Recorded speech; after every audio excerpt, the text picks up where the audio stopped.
Bendito Deus, Pai Santo, Pai querido que está nos céus, nós te louvamos, Pai, pela tua bondade, pela tua graça, pela salvação em nosso Senhor Jesus Cristo. Te louvamos, meu Senhor, pela tua bondade, te louvamos, meu Senhor, pelo perdão dos nossos pecados, te louvamos, Pai, pela missão que tu tens nos dado, Senhor, a realizar. Obrigado, meu Senhor, pela vida. Obrigado, meu Senhor, pelo sustento. Obrigado, meu Senhor, pelos nossos irmãos e amigos. Obrigado, Senhor, pelos que estão envolvidos conosco neste trabalho. Te louvamos, Pai. Tu és misericordioso, bondoso e digno de toda honra, toda glória, todo louvor. Te louvamos, meu Senhor, pela tua bondade, pela sustentação, Senhor, que tu tens dado aos nossos ajudadores e a nós, meu Senhor, para fazer o trabalho. Deus fiel, Deus bendito, Deus todo-poderoso, ajuda-nos, continua conosco, nos dando, Senhor, a tua direção cada dia. No maravilhoso nome de Jesus Cristo te pedimos e te agradecemos. Amém. Louvado seja para sempre o nome do Senhor. Meus queridos irmãos, estamos de volta à paz de nosso Senhor Jesus Cristo. Hoje nós vamos ler em Neemias capítulo 7. Nós vamos ler a palavra e vamos aprender sobre a fidelidade de Deus. Nós humanos não somos fiéis. Na grande maioria, o sujeito muitas vezes é um excelente dono de casa, mas às vezes ele falha na relação com os filhos e com a mulher. Às vezes a mulher é uma grande mãe, mas ela pode falhar em relação ao marido e em relação ao lar. Muitas vezes nós agimos na igreja do Senhor como um cristão, digamos, um cristão de bom testemunho.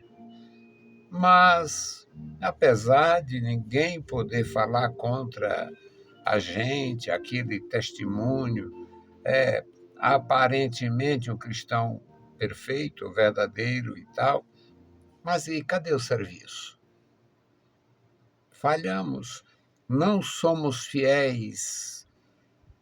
Muitos chamados, ungidos, consagrados, empossados, espera-se um fruto e não tem. Portanto, faz parte da nossa história, do nosso histórico, a infidelidade. A infidelidade conjugal, infidelidade fraternal, infidelidade é um padrão, infelizmente. O povo de Deus, povo especial, zeloso de boas obras,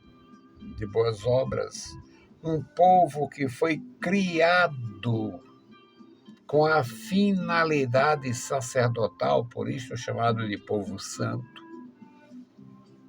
falhou igual aos outros. Israel cometeu todas as falhas das outras nações. A diferença é que as grandes nações são criminosas. Israel cometeu crimes. É diferente alguém que matou uma pessoa com um pistoleiro, matador de aluguel. Então, nós vamos aprender esse texto e esse histórico de Neemias capítulo 7. Aqui, Neemias capítulo 7 é um testemunho da infidelidade de Israel e da fidelidade de Deus. Neemias capítulo 7, versículos de 1 a 7, e para confirmar essa leitura, o versículo 66 do mesmo capítulo. Glória a Deus. Sucedeu mais que, depois que o muro fora edificado, eu levantei as portas e foram estabelecidos os porteiros e os cantores e os levitas. eu nomeei a Anani, meu irmão, e a Ananias, maioral da fortaleza, para Jerusalém, porque como homens, porque era como homem fiel e temente a Deus, mais do que muitos.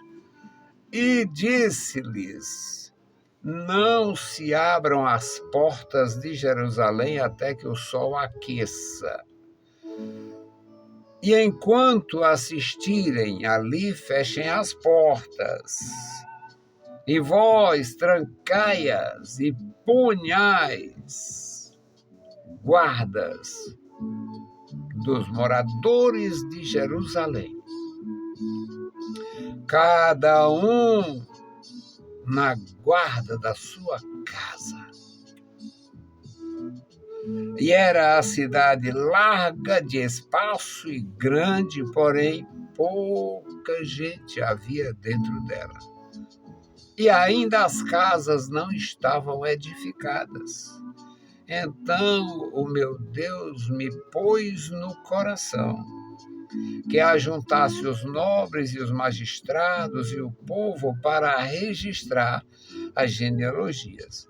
E achei o livro da genealogia dos que subiram primeiro, e assim achei escrito nele: estes são os filhos da província que subiram do cativeiro e os transportados que transportaram Nabucodonosor, rei de Babilônia, e voltaram para Jerusalém e para Judá, cada um para a sua cidade, os quais vieram com Zorobabel, Jesuá, Neemias, Azarias, Ramaías, Naamani e Mardiques, Bizã, Mesperate, Bigvai, Neum e Baana.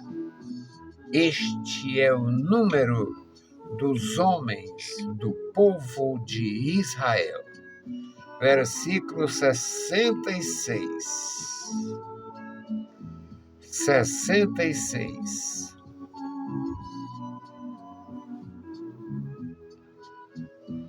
Toda esta congregação junta foi de 42.360. Louvado seja Deus. Querido Senhor, Pai Santo que está nos céus, lemos a Tua palavra, pedimos a Tua graça, a Tua ajuda, a Tua bênção.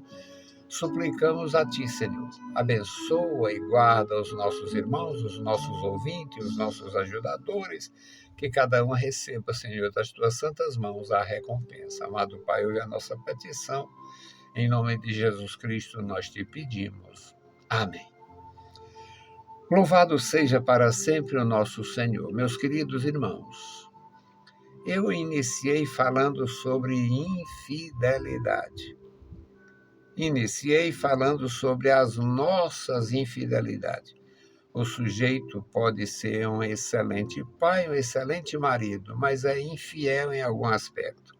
A mulher pode ser uma grande esposa, uma mãe maravilhosa, mas em relação ao lar ela tem alguma dificuldade, alguma deficiência. E os verdadeiros, ou os discípulos de Jesus Cristo, pessoas conscientes e convertidas e convencidas da verdade santa, mas em algum momento falhamos, portanto, a nossa infidelidade aparece aqui, ali, acolá, no formato que venha a aparecer. Na maioria dos casos, praticamos o que não glorifica a Deus, não nos enche de orgulho e muitas vezes nos causa grandes prejuízos e até muitas dores. Não sabemos, não havia registro preciso, mas quando Nabucodonosor invadiu o reino de Judá, em 606 a.C. Ele levou um grande número de pessoas do reino de Judá para Jerusalém, para Babilônia.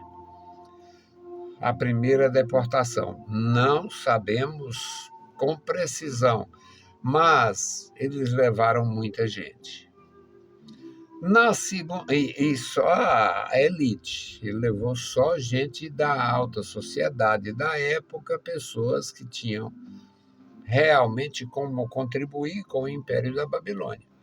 Pessoas que entendiam e falavam vários idiomas, pessoas que tinham muitas habilidades artísticas, pessoas que tinham ou detinham conhecimento de profissões não banais, por exemplo, os que trabalhavam pedras preciosas, trabalhavam os perfumistas, os fármacos e tudo mais. Então, na primeira deportação, na segunda deportação, a Babilônia levou muita gente. Quando veio de fato para destruir, e destruíram inclusive o templo de Salomão, o templo de Deus feito por Salomão, levaram uma multidão de pessoas prisioneiras e morreu muita gente. Até chegar à Babilônia, os que saíram, morreu muita gente pelo caminho.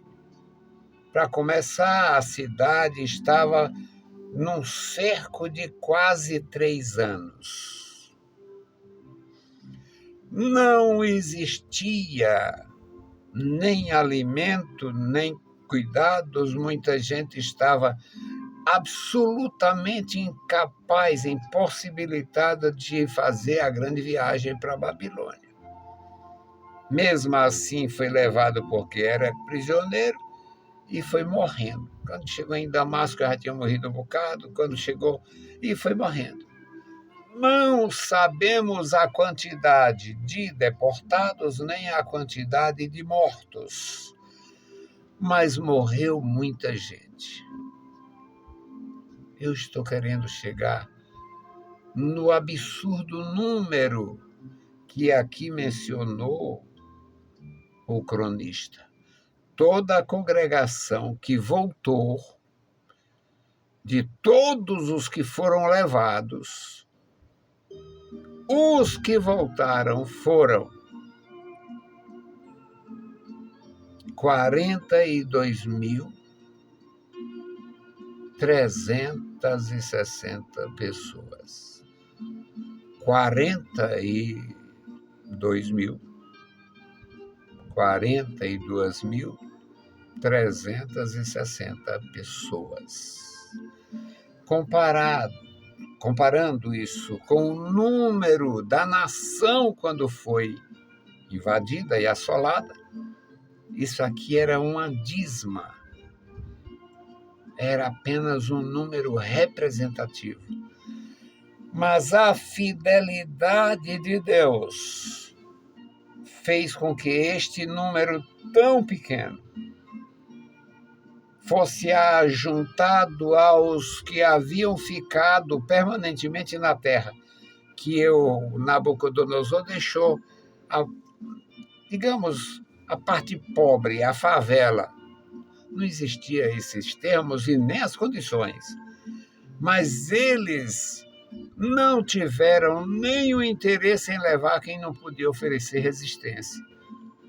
Quem ficou na terra de Judá, no reino de Judá que tinha sido acabado, só ficou na terra da nação de Israel, na época, chamada Judá, reino de Judá.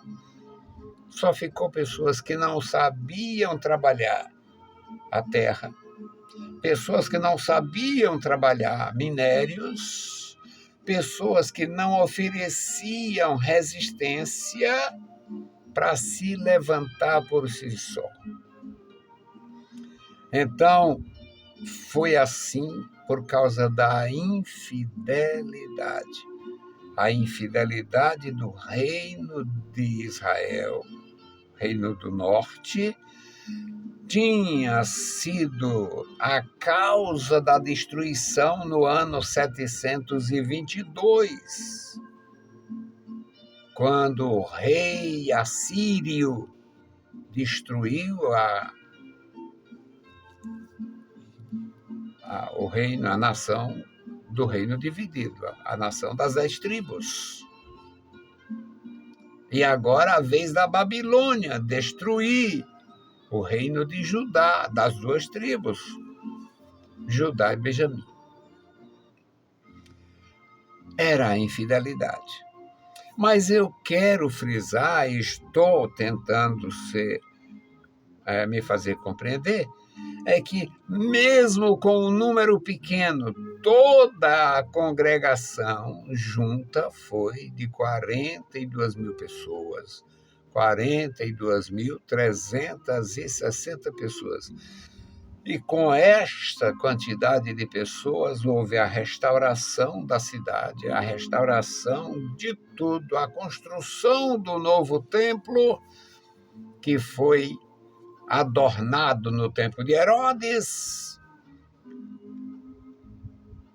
e Israel, na época de Jesus, era uma nação importante, apesar de dominada pela força romana, mas era uma nação importante.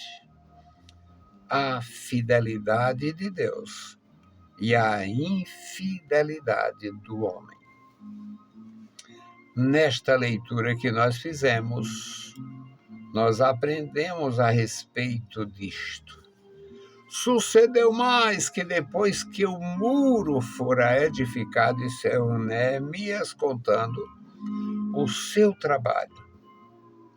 Neemias, ele está descrevendo o que aconteceu depois que foram tudo paralisados. O Ciro ordenou que Israel voltasse, os judeus que quisessem voltar, voltassem, e digamos que voltou a metade dos que estavam lá. Digamos que tivesse lá 80 mil, voltou 40 mil. E os outros ficaram. Por quê? Porque também Deus, em sua fidelidade, tinha orientado aquele povo através do profeta, parece-me que o Jeremias. Disse, olha, zele pela cidade, construa casa e faça tudo, porque aqui vocês vão ficar 70 anos. Deus orienta em tudo. Não fique em desespero pensando em sair, porque alguém disse que vai terminar logo. É 70 anos, serão 70 anos. Então construa, edifique, empreenda, invista, faça o que você puder e quiser e tiver condições, porque serão 70 anos o período do cativeiro. Era uma resposta de Deus à infidelidade do povo. Na lei de Moisés está escrito que a terra deveria descansar, ou seja, o povo semeava 6 anos e 1 ano não semeava nada, só colhia o fruto que nascesse por si. O que a terra produzisse sem trabalho, sem cultivo, eles podiam colher. Mas naquele ano, o ano do descanso da terra, chamado também de ano sabático, a terra deveria descansar, a sabedoria divina. A terra descansando, num ano sem ninguém semear, a terra ia absorver todos aqueles extratos, folhas, talos, casca de fruto apodrecido que caísse, tudo aquilo ia revigorar a terra.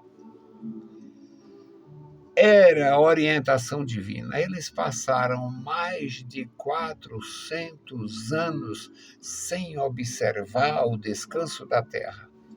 Aí Deus permite o cativeiro para a terra descansar 70 anos que lhe foram negados. Então, é a palavra. Mas tem umas curiosidades nesse texto. O versículo 2 diz: eu nomeei Anani meu irmão. Se fosse neste Brasil sério, de mãe preta e pai João, iam dizer que de onde vem o nepotismo. Na verdade, os filhos das trevas arranjam defeito para praguejar, Luiz. Mas aqui era um testemunho da orientação. Ele nomeou Anani, nomeou Ananias, nomeou algumas pessoas, porque eram homens tementes a Deus mais do que os outros. Este versículo 2 diz: mais do que muitos. Entre uma multidão de pessoas infiéis, tinha pessoas fiéis. E as pessoas fiéis eram as que poderiam contribuir com a restauração. No versículo 3, ele diz que, como foi que ele ordenou? Não abram as portas de Jerusalém enquanto não estiver tudo claro, tudo visível. Isso era cuidado com a segurança das pessoas. Não abram as portas de Jerusalém até que o sol nasça e tudo se torne claro. Vocês trancam as portas, ponham os guardas, e só abra no dia seguinte, com o sol alto, para não haver surpresas.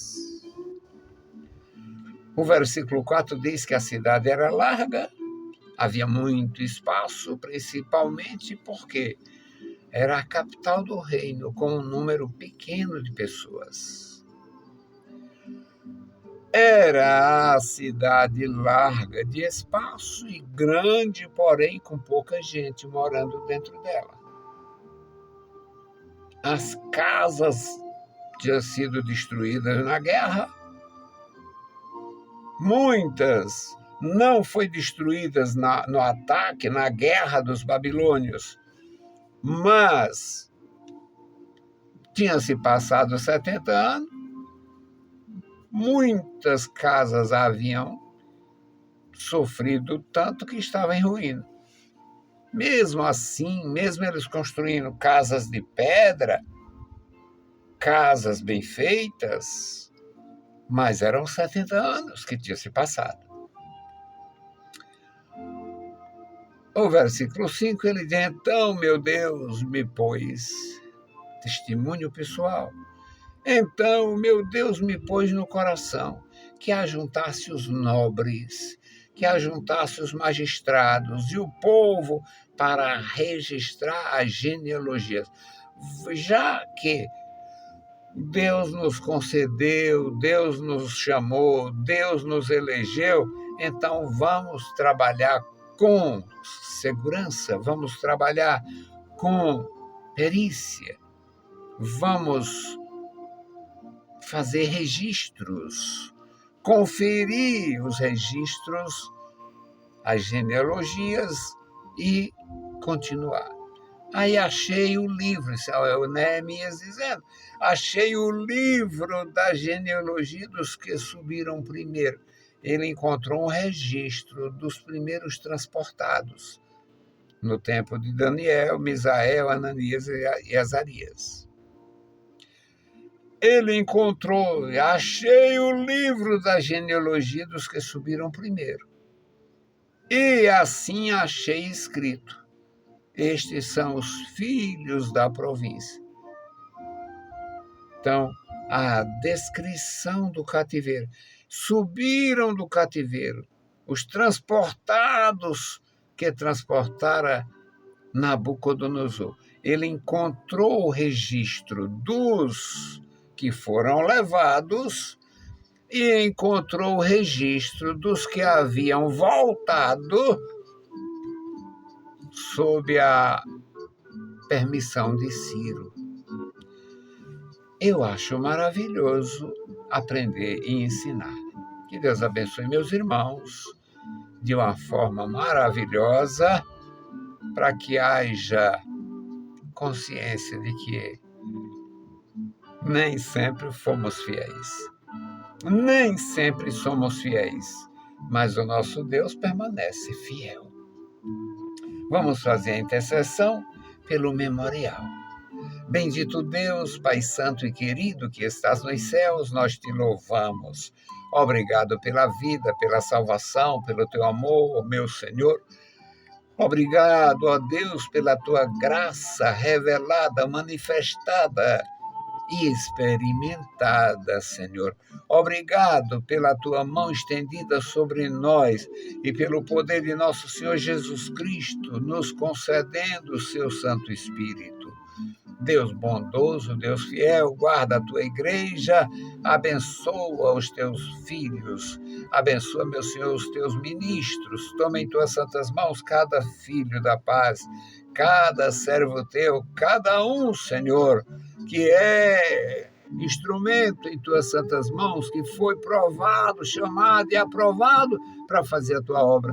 Estenda sobre eles a tua destra. Pai bendito, agora, Senhor, este memorial da oração, toma em tuas santas mãos. Tu conheces quantas famílias, quantos irmãos, quantas irmãs, quantas senhoras. Tu conheces, meu Senhor, quantos anciãos. Tu conheces, ó Deus, quantos enfermos, quantos necessitados, temendo. Ó Deus, tenha misericórdia, guarda o teu povo, manifesta o teu poder, dá vitória à tua igreja. Deus fiel, Deus bendito, Deus maravilhoso, ouve a nossa petição. Em nome de Jesus Cristo te pedimos e te agradecemos. Amém. Meus queridos irmãos, a paz do Senhor. Se o Senhor permitir, a gente volta. Deus nos abençoe. Leiam a Bíblia Sagrada e a graça de nosso Salvador repouse sobre vós. Amém.